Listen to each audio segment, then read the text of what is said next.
Steve, just given how good James Harden is at getting the foul line, what is sort of the message that you guys emphasize to the guys just to minimize the chances they'll have? Don't foul. That's what he's very unique. He's certain players who changed the game. You know, I thought Allen Iverson changed the game and changed the way players dribbled. You know, they changed the way young players watch them, other players in the league watch them, guys like Iverson.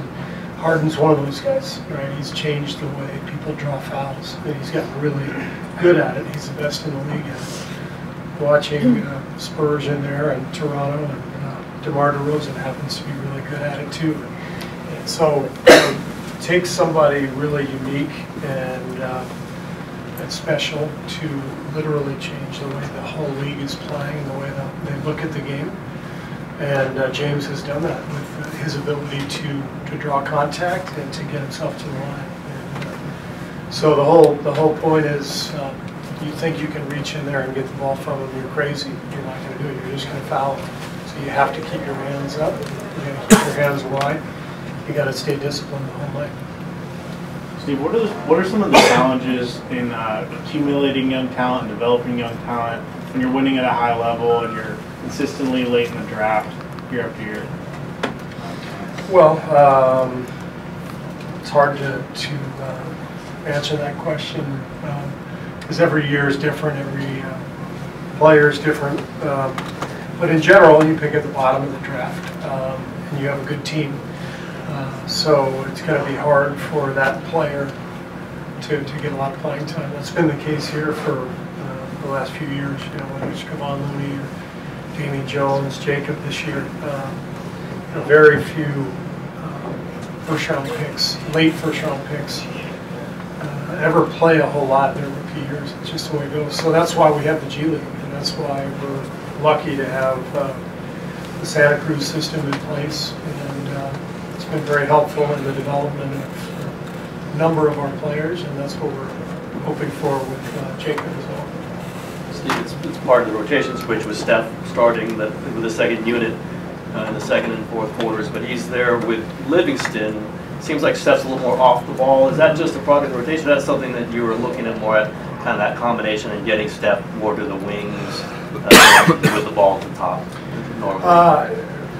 I think the whole idea is to stagger Steph and KD the best we can, and you know, we didn't do it much the last couple of years, but we had a different team the last couple of years. So with this year's team, we feel pretty strongly that we have to stagger them, and then from there, it's who plays best with which group and which combination of players, and this is the one we're currently trying out. I like the look with Sean and Andre and Steph. Got a lot of basketball IQ out there. Steph is perfectly comfortable playing off the ball. You know, Sean can post up. It's a good combination. It's something that I feel has worked pretty well. We'll keep going with it. Steve, it seems like the last couple games your offense has looked more like itself, the ball movement and just the flow of it. As a coach, when it's not like that, when it gets stagnant, what can you do other than say move the ball more? What triggers can you do to try to get that back to? Well, we can run certain sets, but mainly it's film sessions in between games, you know, good and bad, showing what we'd like to do, trying to really give the players a vision of what we're trying to accomplish. We pull out clips from years past sometimes to show good possessions. And then we'll show current possessions that maybe we're not thrilled with and just try to nudge them forward. In the short time Danuel House was here, did he show the potential to do some of what he's doing now? And did he make progress in that little short period toward this? Yeah, he almost made the team. I mean, it came down to Daniel and Alfonso.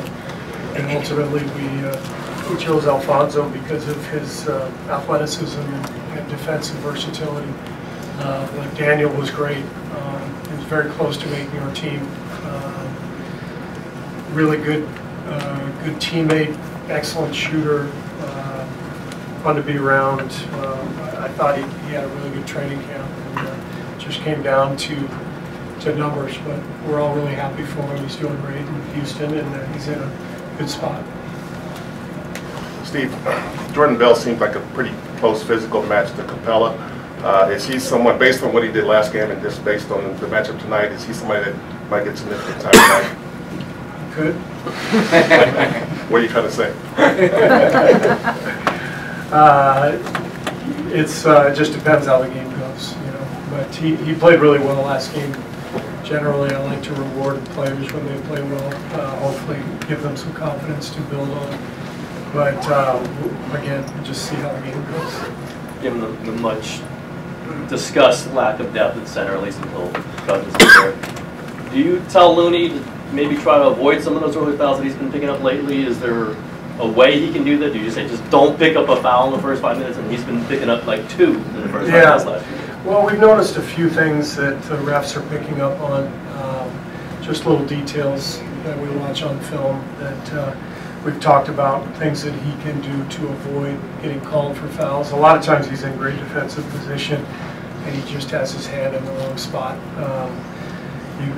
You've got to be very careful these days with everything defensively. The game is geared so heavily towards the offensive player. So you've got to be constantly aware of your hands and your verticality and all that stuff.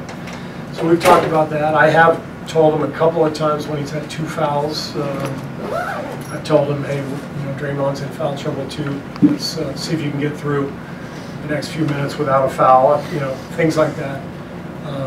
But I think it's all part of Lou's process, just the evolution of his development. He'll get better with it. Is that it? Excellent. Great. Oh, sorry.